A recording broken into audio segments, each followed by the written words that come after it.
Hi everyone, this is Deepika. I hope कि आप सभी बहुत अच्छे होंगे। एक बार फिर से स्वागत है स्टडी विद कंफर्ट में। और आज के लेक्चर में हम लोग रेगुलेटिंग एक्ट 1773 को पढ़ने वाले हैं।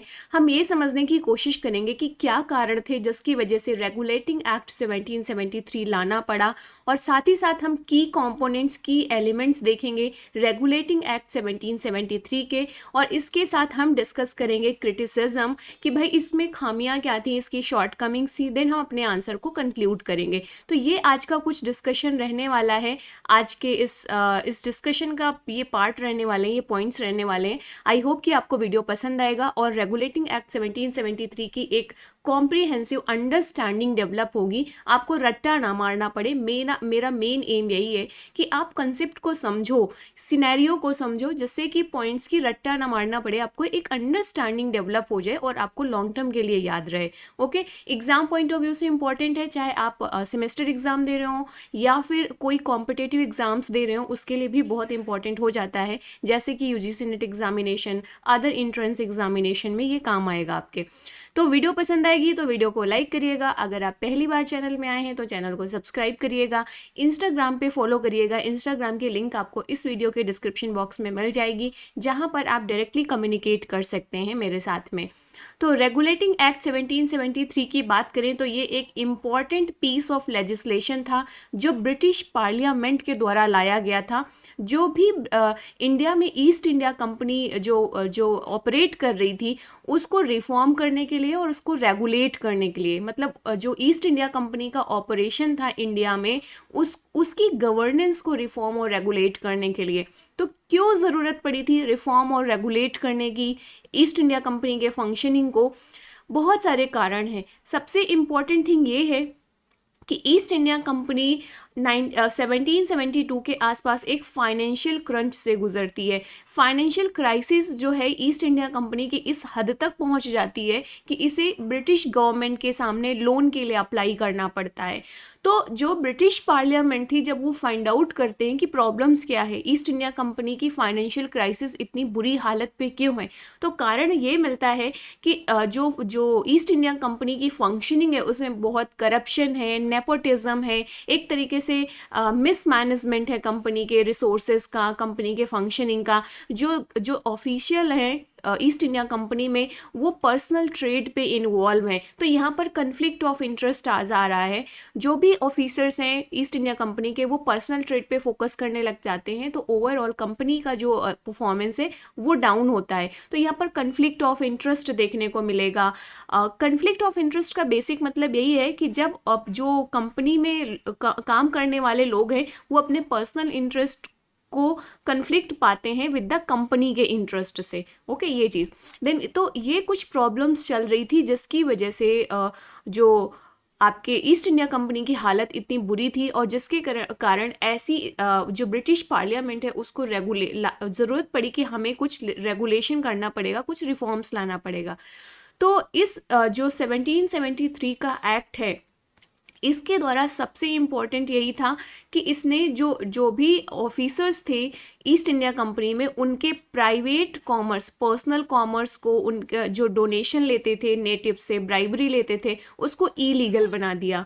और ये रेगुलेटिंग एक्ट क्यों है? क्योंकि एक फर्स्ट स्टेप था towards the legislative control of the corporation. Corporation क्या है? East India company. तो ईस्ट इंडिया कंपनी का लेजिस्लेटिव कंट्रोल के मतलब उस पर ये पहला स्टेप था। और इसने एक तरीके से कोई फुल कंट्रोल नहीं कर रहे हैं, बट रेगुलेट कर रहे हैं, इसलिए इसका नाम रेगुलेटिंग एक्ट रखा गया था। ओके, तो सबसे इम्पॉर्टेंट थिंग इस पे, और अगर हम आ जाएं की एलिमेंट्स पे, तो है पहला कि establishment of the governor general in council.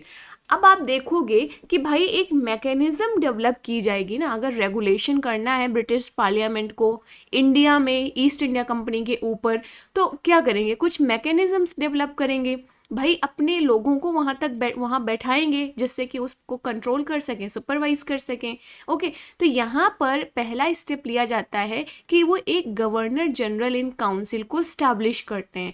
Governor general जो काउंसिल थी, इसमें बेसिकली ये एक्ट में अपॉइंटमेंट को लेकर था, जिसमें 4 काउंसिलर्स थे, ये ध्यान रखना है।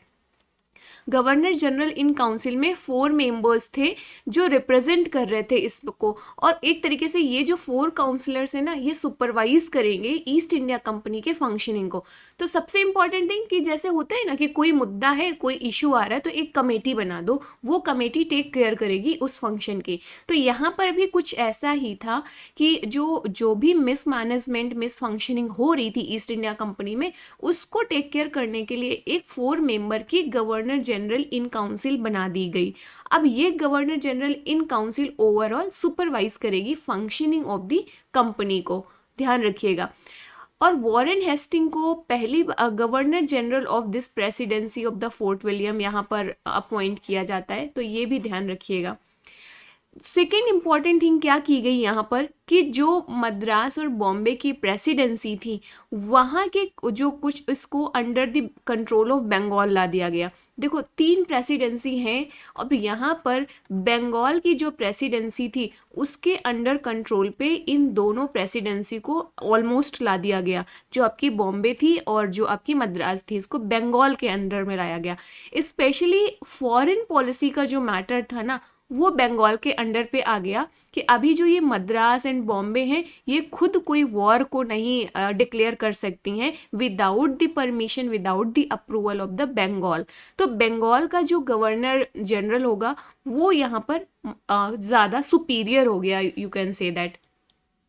तो ये सब मैकेनिज्म्स आपको ध्यान रखना है। इनका एम क्या है?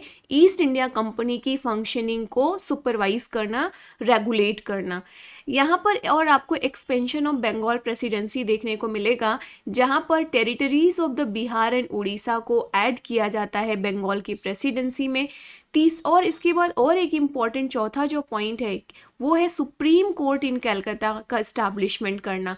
तो इंडिया में क्रिमिनल और सिविल जस्टिस प्रोवाइड करने के लिए सुप्रीम कोर्ट का इस्टेब्लिशमेंट किया जाता है on the basis of regulating act 1773 पे 73 के द्वारा। और जो फर्स्ट चीफ जज थे वो सर एलिजा एम्पे थे।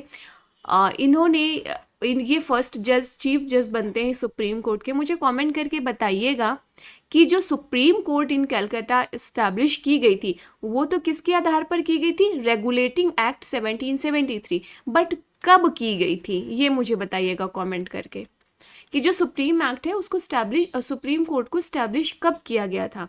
देखो 2 क्वेश्चन बनते हैं, कब किया गया था और किस एक्ट के आधार पर किया गया था। तो एक्ट आपको पता है 1773 था, कब किया गया ये मुझे कमेंट करके बताइएगा। नेक्स्ट है regulation of the east India company. तो रेगुलेशन, हम ऑलरेडी इस कंसेप्ट को समझ चुके हैं कि अगर हमें करप्शन को एड्रेस करना है, financial accountability of the company को इम्प्रूव करना है, ओके, तो यहाँ पर ज़रूरी था कि जो ब्रिटिश कंट्रोल है उसको बढ़ाया जाए over the companies operation India, इसको रेगुलेट किया जाए। और यहाँ पर ध्यान रखना है आपको कि कंपनी की एक्टिविटीज़ और फंक्शनिंग को रेगुलेट करने की बात की गई, तभी इस एक्ट का नाम रखा गया रेगुलेटिंग एक्ट।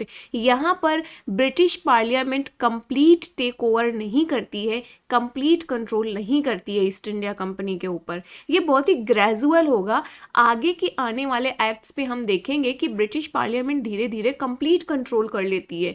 अभी इस एक्ट के द्वारा सिर्फ रेगुलेट करने की बात की गई ईस्ट इंडिया कंपनी की एक्टिविटीज़ और फंक्शनिंग को। Okay, then prohibition of the private trade. मैं ऑलरेडी बता चुकी हूँ कि अगर हमें करप्शन और कन्फ्लिक्ट ऑफ इंटरेस्ट के मैटर को एड्रेस करना है तो हमें क्या करना होगा? कंपनी के जो ऑफिसर्स हैं उनको प्राइवेट ट्रेड में इंगेज होने से रोकना होगा, ब्राइबरी लेने से रोकना होगा, डोनेशन लेने से रोकना होगा।